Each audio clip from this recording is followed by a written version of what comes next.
In the heart of the American Southwest, where the sun blazes and the land rolls endlessly toward the horizon, a quiet crisis unfolds. The Texas landscape, vast and unyielding, has always been a testament to nature's grandeur and power. Yet beneath its wide skies and beneath the surface of its cracked earth, a silent warning stirs. A whisper in the wind, a tremor in the soil, a secret pain carried by the rivers and reservoirs. Today we embark on a journey across these boundless plains, from the shadow of the western mountains to the shimmering Gulf Coast. We will witness the subtle clues, the receding shorelines, the once mighty rivers now reduced to slender threads, the anxious faces of those who call these lands home. Each city we visit tells a story, not only of thirst and survival, but of hope, resilience, and the delicate balance between life and the elements. There is a sense of suspense in the air, a tension that hovers like heat above the prairie grass. For in Texas, water is more than a resource. It is the very essence of existence, a promise as old as the land itself, now threatened by forces both natural and human-made. Let us listen to the land's quiet warnings and follow the trail of water as it slips ever further from the grasp of those who need it most. At the far western edge of Texas, where the city of El Paso straddles the border between nations, the Rio Grande once flowed with an unstoppable vigor. Its waters were a lifeline, carving a green ribbon through the desert, nourishing crops, and quenching the thirst of a growing metropolis. But now, as the sun rises over the Franklin Mountains, the river is a shadow of its former self, a meandering trickle, fighting for survival against heat and relentless demand. Here, the land is parched, and the people have learned to measure each drop. Farmers scan the horizon, their fields thirsting for the irrigation that once came so easily. City officials gather in hushed meetings, weighing the options and bracing for what may come. The Rio Grande, once mighty and untamed, is now rationed, monitored, and fiercely protected. In quiet neighborhoods, families discuss water schedules, conserving what little they have. Children play in yards where green grass is a memory, replaced by gravel and drought-resistant plants. Life here has adapted, but the sense of uncertainty lingers, a constant companion beneath the blinding sun. For El Paso, the struggle is not just about the present, but about the future, about the promise of water for generations yet to come. The river's slow retreat is more than a physical change. It is a story written into the hearts of all who depend on it. Still, hope persists. Innovations in conservation and new sources of water are explored, even as the community braces each day for news of the river's fate. Across a sun-baked expanse of West Texas, Midland rises from the earth, a city known for its wells, not of water, but of oil. Here, fortunes have been built on black gold. Yet beneath the gleaming towers and endless pump jacks, an older, more essential battle is being fought. The land is dry and unforgiving, the air heavy with dust, and every well drilled for oil stirs a deeper question. How much water is left for those who live and work here? In Midland, water is both currency and conflict. Oil fields, thirsty for the liquid that drives hydraulic fracturing, compete with neighborhoods and farms. The tension is palpable in city council chambers and across rural fences as the rights to water are negotiated and defended with increasing urgency. Parched landscapes stretch to the horizon, dotted with tanks and pipelines. Here, water trucks move like lifelines, delivering precious cargo to keep the machinery and the city alive. Beneath the surface, ancient aquifers are tapped, slowly yielding their secrets, but never fast enough to quench the unending thirst. The people of Midland know the stakes.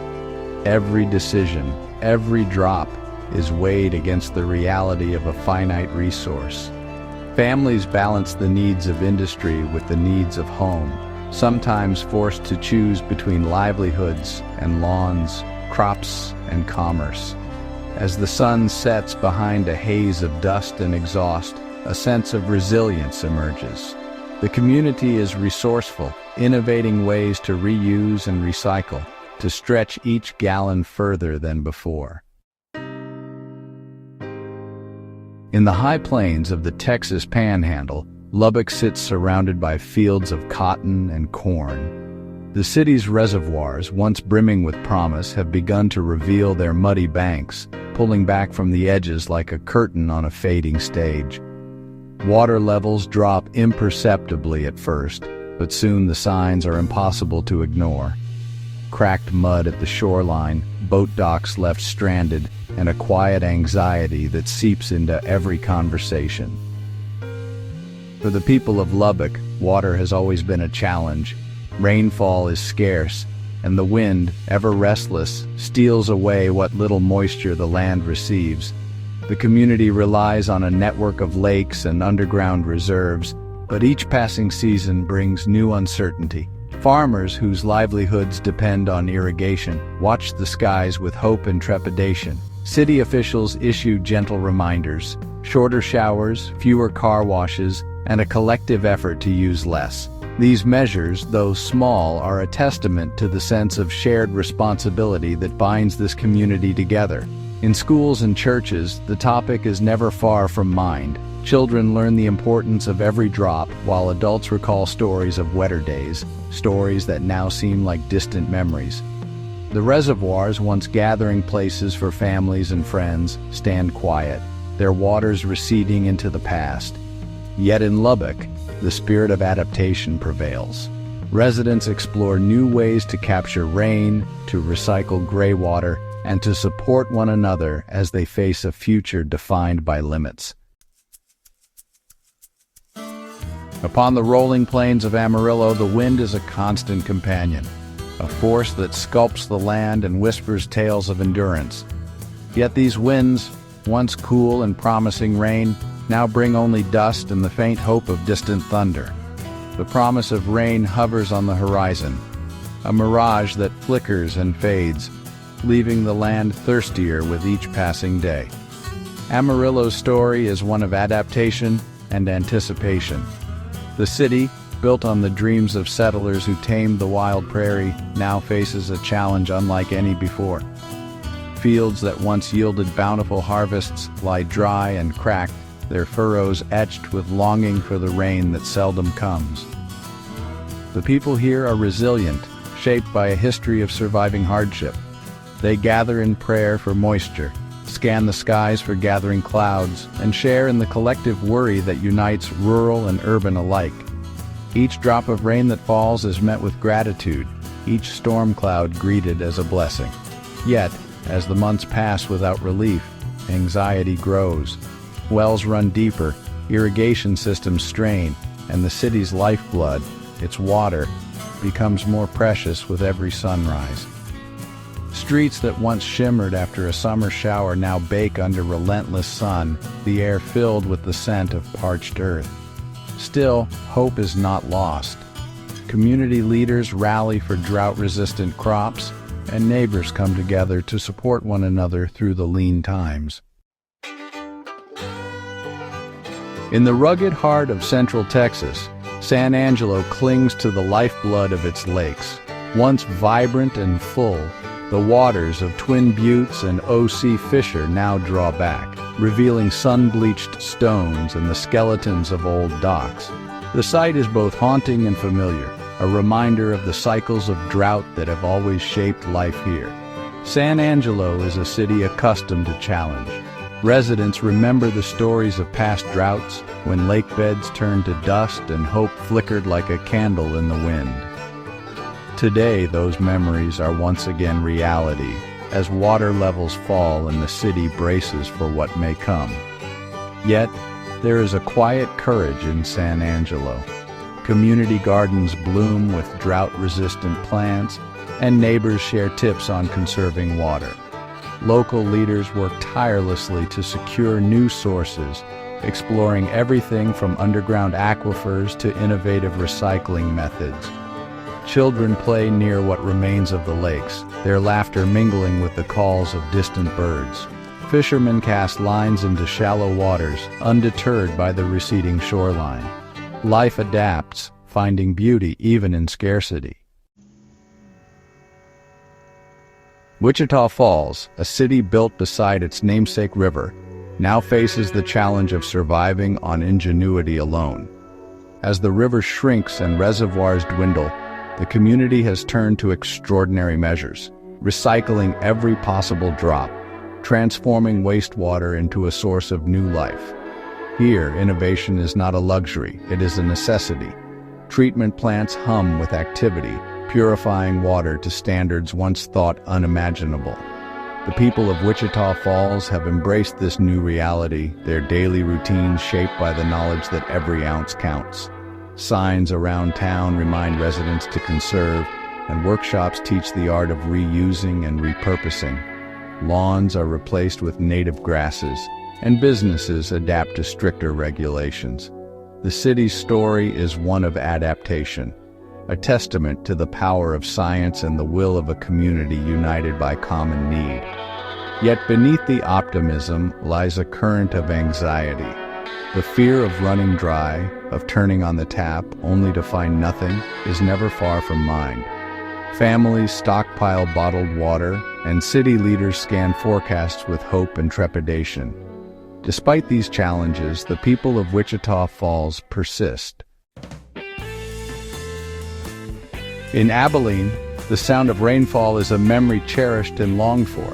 The city's churches echo with prayers for water, while streets and homes bear the quiet scars of drought. Here, every cloud is watched with hopeful eyes, and each distant rumble of thunder brings a brief surge of optimism. Daily life in Abilene moves to the rhythm of water restrictions and careful conservation. Showers are shorter, gardens are smaller, and every household has learned the delicate art of stretching supplies. The drought has left its mark, not only on lawns and landscapes, but on the hearts and minds of all who live here. Farmers face difficult choices, letting fields lie fallow in hopes of future rain. Businesses adapt, finding new ways to operate with less. The community rallies together, holding fundraising events and support drives for those most affected by the relentless dry spell. Children grow up with a deep awareness of water's value, learning from their parents and teachers the importance of stewardship. The city's reservoirs, once places of recreation and joy, are now symbols of longing, their empty banks a reminder of what has been lost.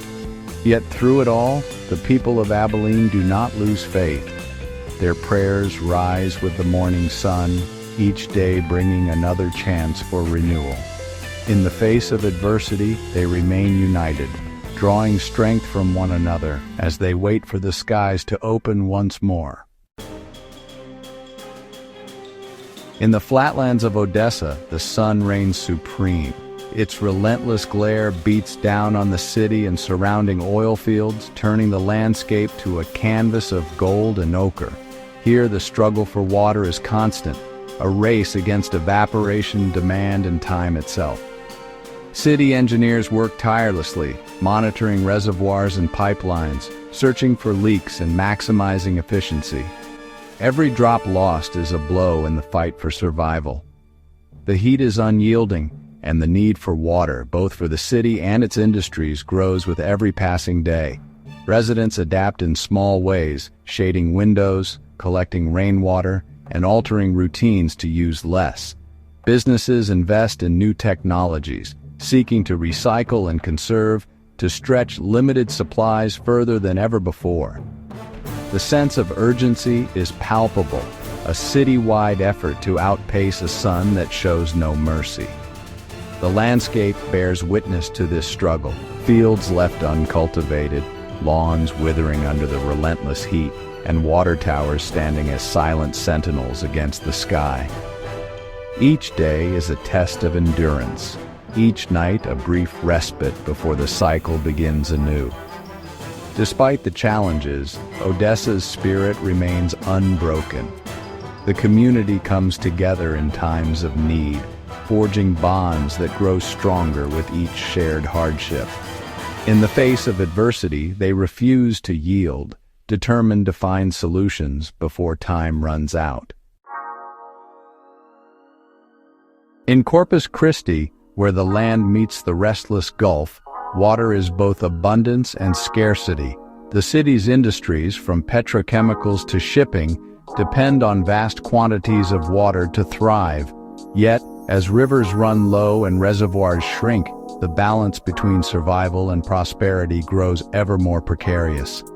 Fishermen watch the tides with concern, noting changes in the estuaries and the encroachment of saltwater upstream. City planners face impossible choices, juggling the needs of families, businesses, and ecosystems. Each decision is weighted with consequence, each compromise a reflection of the city's delicate relationship with its most vital resource. Homes and hotels along the waterfront adapt, installing new systems to capture rain and recycle gray water. Restaurants adjust their menus, choosing ingredients that require less water to produce.